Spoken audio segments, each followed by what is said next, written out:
Have you ever been betrayed by someone whom you thought would have your back?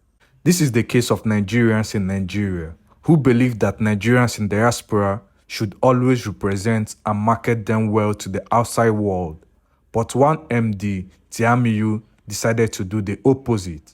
Well, the Nigerian man who has never made a dime from YouTube, but calls himself a YouTuber, is based in the United Kingdom. Only God knows how he was able to attract an interview with the BBC, because he's not a media personality, doesn't work for the Nigerian government as a representative, and doesn't have any big brand that he's representing.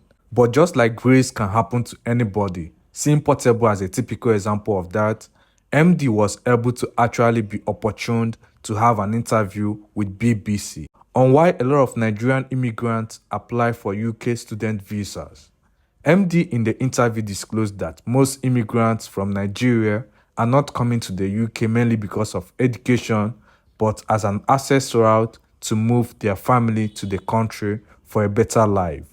He even went as far as revealing the true meaning of Japa to them, that this UK reporter almost bite off his tongue while pronouncing the word. Nigerians have a word for what's going on here. Japa, escape. Is Japa, damn it. Consequently, the UK government on Tuesday banned student immigrants from other countries, especially from Nigeria, who amount to 40% of student immigrant dependents in the UK. You see, Nigerians are naturally and culturally family-oriented. They forcefully moved a lot of Nigerians to the UK, and now that Nigerians are ready to travel, they are coming on their own way to live with their great-grandfathers along with their children, and they have a problem with that. Come on. Now back to this Emdee guy. He was alleged to be a former police officer in Nigeria who was married in Nigeria and had a child, but he abandoned his wife and his child in Emdee, Osun State, and followed a white UK woman as a dependent to migrate to UK just last year, September of 2022. Just few months of getting to the UK, he decided to blog the same way that brought him to the UK through his BBC interview.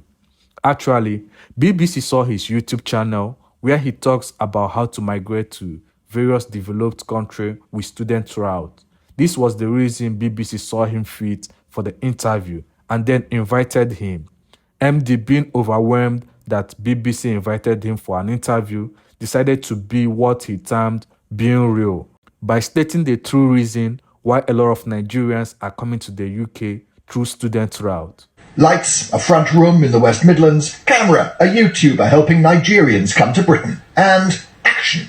Hi guys, welcome back to my YouTube channel. It's your boy E to the M. Among Emdee's hundreds of videos are guides on how to get a student visa to come to the UK. Because there's new information regarding the student route to the UK. Last year, a fifth of international student visas were issued to Nigerians, 120,000 people in total, half of them students, half their dependents.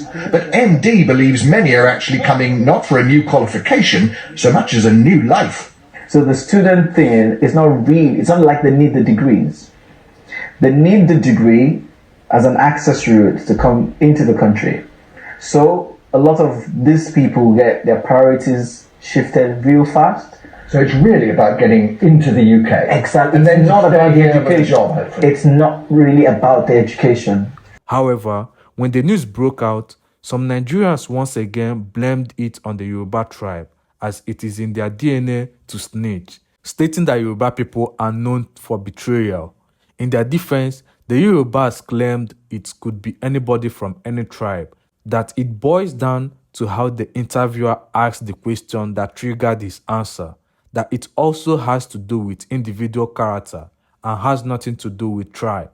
Well, in order to prove the Yorubas wrong that another tribe could have represented Nigeria differently, within some hours, Nigerians dug out an interview of an Igbo man by the name Dr. Emeka, who was asked the same question that was asked to Emdee in a more tricky way, and he answered it exactly the opposite of how Emdee answered his own. Well, joining me is somebody of Nigerian descent. He's a regular on GB News. Hi. And Dr. Emeka, you appear on all of our programs. You are absolutely proud of your Nigerian heritage and your British present, and you're there in the health service and you're doing great stuff, and that's great, and we love that.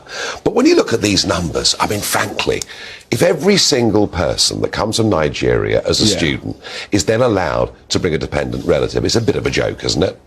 I wouldn't say that. I think you have to understand where these people are coming from. Imagine leaving your country, your home country, your whole family. You're coming to a new country in, you know, a search of better education, better jobs, a better lifestyle.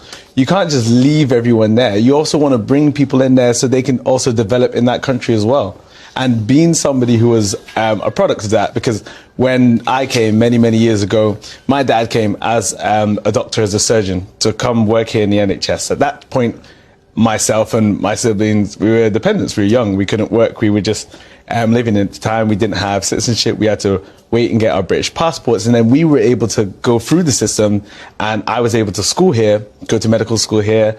My sister was able to school here. No, you've done very well. You've done incredibly well. And that's terrific. And that's an example we've been exactly in that how position. This can work. What I'm saying when to it works. What I'm saying to you is, one of the, you know, there you are working for the NHS. One of the reasons we've got a 6.7 million waiting list is that our population has exploded totally out of control. We don't actually have the health service, the schools, the roads to cope with a population rising like this. It's true, but then when you think of what these students are studying and what they're contributing to in society, then it makes it seem a little bit more logical. Because if you think about the NHS, around 15% of the NHS are people who don't identify as British. And that's not to count people like myself who have British citizenship, a British passport, but I'm also dual nationality because I'm Nigerian. So then you think about this, in London, 27% of people working in the NHS aren't British, and Nigerians are the third most populated country from outside the EU that come and actually drive the NHS workforce. So we're saying the poor countries will strip out your talent, will take away your nurses and doctors. They're probably more needed there, aren't they? Well, I wouldn't call them poor countries. I call them developing economies. And secondly, these people who come here and study here also have their opportunities to go home and give their talents back. So my plan, obviously, is to do a lot back in my country. I was trained here in the UK. I was fortunate enough to be given the resources to study here and work in the NHS, which is great. And then I've seen how healthcare systems can work. And then I'm trying my best to go back and implement them there too. You see absolutely no problem with this. Nigerian citizens accounted for 40% overall of all dependents who accompanied foreign students in the 12 months of the year. Does it strike you as a bit odd that one country should be 40% of all dependents that come accompanying students? No, I think it's because of our culture and how we see it. I think we really value it when it's very difficult for a Nigerian who's studying in Nigeria to be able to get a student visa or get a working visa here. And when we do, we want to obviously make the best of it. And that's providing a better life for yourself and your family, and thinking that your family can go through a system with the kids who have grown up here and develop and possibly give back to our country if we can. Well, never let it be said. We don't allow both sides of the argument on this programme. And you've done a great job, and we love people like you coming here, but I'm just suggesting I understand. There has to be an upper limit somewhere. With this, Emdee has been getting a lot of backlash from Nigerians, mainly from his Yoruba brothers, for representing their country in a selfish manner, and therefore tainting the image of the Yorubas, who are already stereotyped as betrayals by other tribes, while other claims that Emdee's opinion on BBC didn't have any effect on the UK's government decision to ban UK international students from bringing their family into the UK, insisting that the UK has been longing to do that, but what their government is benefiting from international students couldn't stop them. Plus, they just needed the PR not to be seen prejudiced or racist. However, Emdee, on the other hand, was unapologetic initially the news broke out, as he defended himself on Twitter, saying that people who have never shared his videos before are starting to share it now. He also did a podcast on Twitter, known as Twitter Space, to stand his ground, where he stated that no Nigerian needs a £15,000 master's degree. Nobody needs a 15K master's degree, not with the kind of economy that the world is going through now. So the fact remains that we are struggling to find this money to pay for this degree, except for the few people who get a scholarship or who are from the rich family, and those are in the minority, and I'm not in that minority. I come from the real bulk of Nigerians who cannot afford these things. And then when I finish and pay you 15K, you now tell me I can only work for 20 hours per week. Are you serious? I don't want to go into the details, even though I shared some of the details about some of the motivation that is making us go and find 15,000. How much is master's in UI? No, tell me about it. How much is master's in University of Maiduguri? You now tell me again that 15 years that I spent in banking does not count. I have to be picking shifts. I shared these things in the interview. Right? People will get things that are established, get car, get house. We are lying on their CV just so they can fit in. These things don't make sense. And I shared that on my interview. Emdee Tiamiyu is not the UK government. I am not even close at all. So at best, all I shared were my opinions on several things I was asked. All right, I'll get to that point number 2 later. Your opinions are yours. My opinions are mine. The day they call you for a feature, please share your opinion. It's nothing more than an opinion. That's not all. He also granted an interview with Daddy Freeze where he defended himself, how he talked about how a 30 minutes long interview was edited, but only a few seconds of that clip was featured on BBC. So I gave an interview. You know, the interview they long. Yes. You get question where you go, they go ask you, you go answer. You get follow-up question. It was an entire conversation. But the problem now is they took 25 seconds from the 30 minutes interview that we had. The conversation that led to that tiny snippet was the question of cost, right? Cost of education. I started to explain how ridiculous the school fees was, or is, the school fees regime, and how much the British government enjoys that. The probing was now like, so if people cannot afford that amount of money, what is the motivation? You get it? That 25 seconds, we fit into an agenda that I'm not aware of, is what they heard. And it's really disturbing, to be honest. I have behind the scenes, Baba. I can share with you behind the scenes. But I don't even have the right to share the raw footage. Share you get. This is the BBC. You know now, proprietary stuff. So I have reached out to the BBC team to say, unfortunately, this was not what I bargained for. I have messaged them. Tomorrow they're setting up a meeting, However they would like to clean this up, I would demand that they do some cleaning up. However, when Emdee saw that the backlash was getting too much to the point that even important people in the community are speaking out their disappointment and his level of betrayal, plus threats that he was getting from frustrated Nigerians who are intending to use the students' route to move their family to the UK, Emdee eventually released an apology video on his YouTube channel. He stated that he was being used by the media. I want to say that I am deeply, deeply, deeply, deeply and sincerely sorry. While the UK student visa ban is still ongoing, a UK lawmaker kicks against Home Secretary barring Nigerians and other international students bringing over their families while on master's degree program.